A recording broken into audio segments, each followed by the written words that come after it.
සුබම සුබ නවවසරක් වේවා.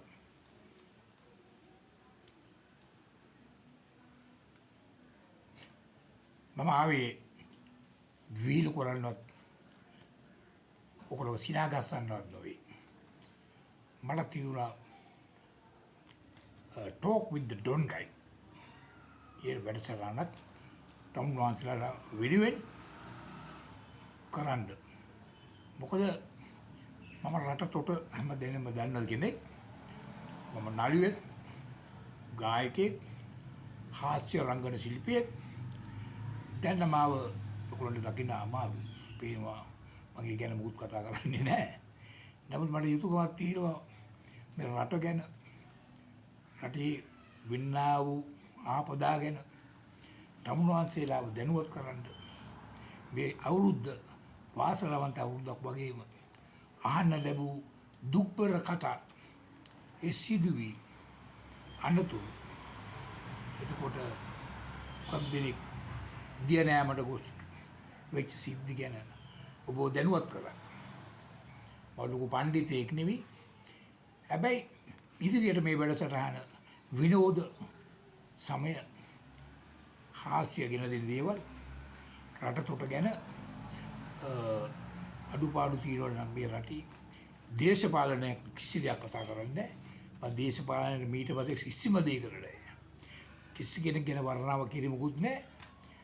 වෙලාවට ඡන්දය දෙන්න වෙලාවට ඡන්දය දුන්න එතන ඉවරයි. කාට හෝ මම මේක ස්වාධීන channel එකක්. ස්වාධීන අදහස් ප්‍රකාශ කිරීමේ මට හිතුණා මේ දුබ්බර අවස්ථාවේ මේ සතුරු වෙන ගමන් වෙච්ච සිද්ධිය ගැන පොඩි දැනුවත් කිරීමක් කරන්න. පළමුව මම කියන්න ඕන මේ නාන්න කියන්නේ ගමන් බිමන් ගිහිල්ලා හැලදොල වල නාන්න ගිහිල්ලා වෙච්ච සිදුවීම් බොහොම කඩකාටුයි. එක පවුලක දැක්ක 4 දෙනෙක් තමුගේ පියාව බේර ගන්න ගිහිල්ලා තව තැනක දැක්ක යාළුවෝ දෙන්නෙක් ඒ වගේ තව තැනක 11ක් දෝයක මම කියන මේ ටිකට 24ක 25ක් විතර මිය ගිහිල්ලා තියෙනවා. ගමන යන්නේ සතුටින් එන්නේ බොහොම කඩකාටුයි.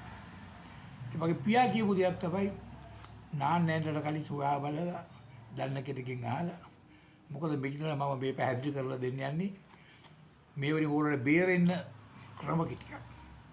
විශේෂයෙන් නාන්න කියලා කවුරු හරි ගිලෙට කොට එයා වල්ලන්න ගියොත් වෙන්නේ මොකද එයා බදා ගන්නවා.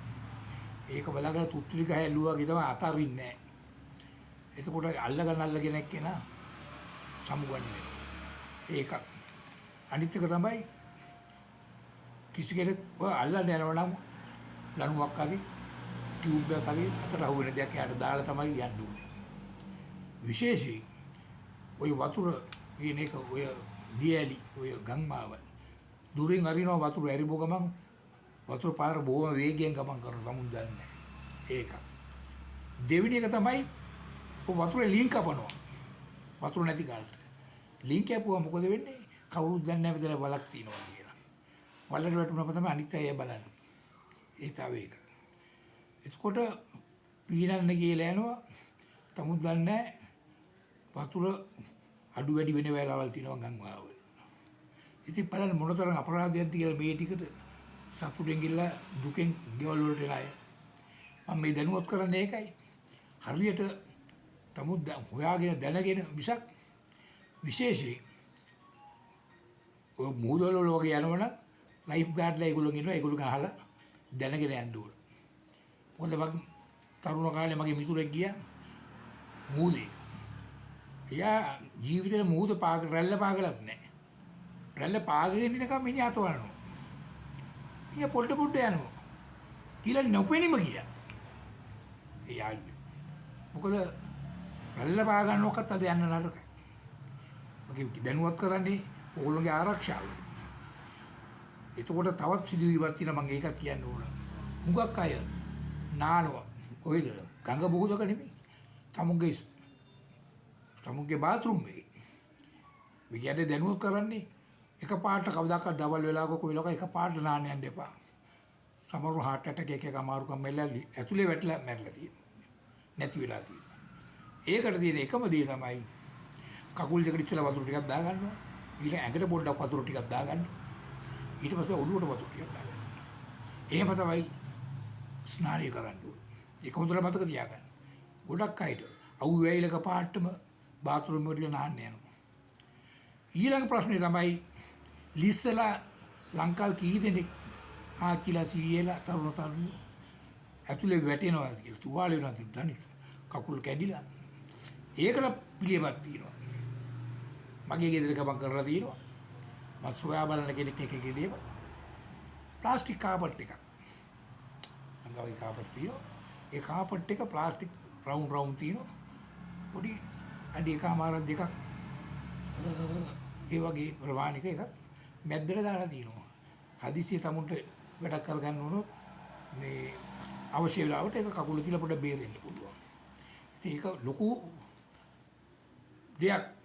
ලද දැනගන්න ලැබෙන දවසකට බර විශාල ප්‍රමාණයක් බාත්රූම් වල වැටිලා තුවාල වෙලා මිය ගිහිල්ලා තියෙනවා. ඒක අතුපය කැඩලා තියෙනවා. ඒක කියන්නේ ඔයගොල්ලන්ට දැනගැනීම පිස්ස. ඊළඟ කාරණේ තමයි බොහොම කනගාටුවෙන් හරි කියන්න ඕන. තරුණ පිරිස් ගැන. මගේ දරුවෝ වෙන මගේ මුණුබුරුත් ඉන්නවා. Motor bicycle. අඩේ ගත්ත ගම වේගය කියන උදන්නේ කොහෙද යන්නේ කියලා. වෙට්ටු දාගෙන යනවා.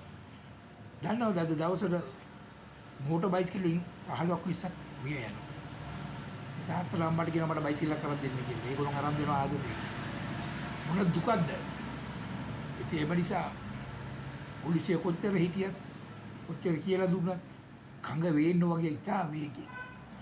ඕගොල්ලෝ හොයලා බලන්න. ඕගොල්ලෝ දැන්වත් ඕගොල්ලෝගේ යාළුවෝ කී දෙනෙක් ඔය මෝටර් බයිසිකල් වල ගිහලා වේගය හිටලා තියෙනවද කියලා.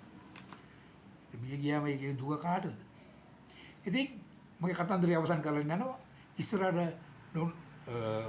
ටෝක් ඉන් ඩොන් ගයි බලාපොරොත්තු වෙන්න රසවත් කතා ටිකකින්.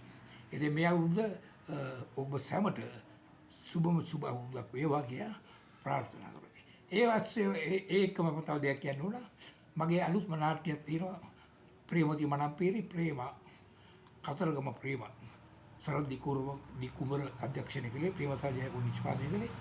අපි යනවා දීපයකට දැන් සෑහෙන ප්‍රමාණයක අපි මේ නාට්‍ය ළඟ දැක්කුවා. ඉතින් අපි දැන් පෙනන්න ලෑස්ති කරලා තියෙනවා. මම එකපාරට ළමයි නැහැ. මේ ඉතින් මම මේක Facebook දානවා. ඉතින් මේක ලංකාවට සෑහෙන පිරිසක් බැලලා දුක් වෙනවා සතුටු වෙනවා. මොකද වේදනා කාලයක 71 කැරැල්ල සම්බන්ධ වූ නාට්‍යයක්. ඒකත් මේකම මේ දැන්වීමට මම ඇතුළත් කරනවා. ඉතින් තමුන්වන්සේලාට ඉදිරියේදී හොඳ ජීවිතයක් ගත කරන්න ගෙදර ඇත් එක සතුටින් කාලය ගෙවන්න ඔය අන්තරාවන දේවල් ඒවට සහභාගී වෙන්න එපා. ඒවල යනකොට බොහොම කල්පනාවි. ඔයගොල්ලෝගේ ජීවිතේ බේරගෙන අනිත් අයට සතුටක් දීලා සතුටින් සාහබෙන් ඉන්න. හැබැයි දේශපාලනයක් ඊට පස්සේ නෑ. දේශපාලන ගෑවෙන්නෙත් නෑ. මොකද දේශපාලනයකින් අපිට බොහොම අඩුපාඩු සිදු වෙනවා. ඉතින් ඒ කියන්නේ මම කතා කරන්න යන්නේ නැහැ කිසිවෙකුට. ඔයගොල්ලෝ පේනවා ඇති මම දකින්නත් නෑ නාලිකාවල. ඒක වැඩක් නෑ. දැන් මේ නාලිකාවෙන් මම හොඳ කොමඩි ටිකක් ඔය කතා ටිකක් මේ වගේ දෙයක් ඉස්පත් කරනවා. ඔබ සැමට සුබ ලැබුවා මේ අවුරුද්ද ප්‍රීතියෙන් සතුටින් ගත කරන්න වාසනාව සැමට මුදා වේවා කියා මා නිහඬ වෙනවා. ස්තුතියි.